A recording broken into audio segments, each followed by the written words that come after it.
Hello hello my wonderful friends आपण मानक स्वागत अभिनंदन। एबे जो 90 दिन अच्छी ना 90 दिन रो आपण जानतु मोर कहबार ये वीडियो मेसेज दबार कारण हूँ जे 90 दिन सफिशिएंट। एक्चुअली 90 दिन रो 30 दिन हटे दियंतु जो 60 दिन प्रथम 60 दिन मन आज यही मोमेंट रो माइंड मेकअप करिए 60 डेज भितर आपनकर प्रीलिम्स पई तैयारी हो जिवो। आउ जो रहा 30 डेज बा 25 डेज जहाँ भी रहा आप रिविजन करेंगे।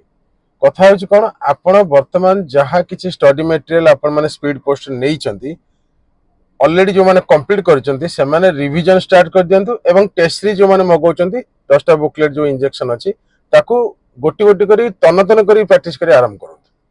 बुझीपारे आ जो मैंने प्रथम थर माने ओएस प्रीलिम्स दौरान आईएएस प्रीलिम्स दौरान अपियर होती से मुझे कहबी जे आप तीनोटी कथा माइंड रखु 4 ରୁ 5 घंटा चेष्टा करूँ पढ़ाई बेसी दरकार नहीं।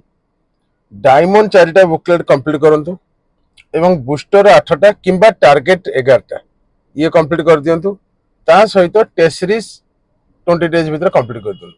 माने एक्चुअली देखिया गले बूस्टर लागिवो बा टार्गेट लागिवो 15 दिन, डायमंड 15 दिन केते हला 15 30 दिन आउ 30 दिन भीतर रिविजन क्वेश्चन आंसर और तथापि 30 दिन बचिलानी। तो जो मैंने इंटरेस्टेड अच्छे पर्सनल गाइडेंस बा स्टडी मटेरियल नहीं कि एकदम प्रीलिम टाउ सिक्योर करिया पई सेफ जोन रहिया पई सो दैट आपण मेन एग्जामिनेशन लिखि परिबे से माने व्हाट्सएप कर दियंतु।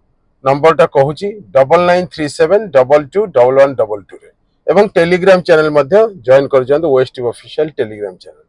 Thank you very much, guarantee हो।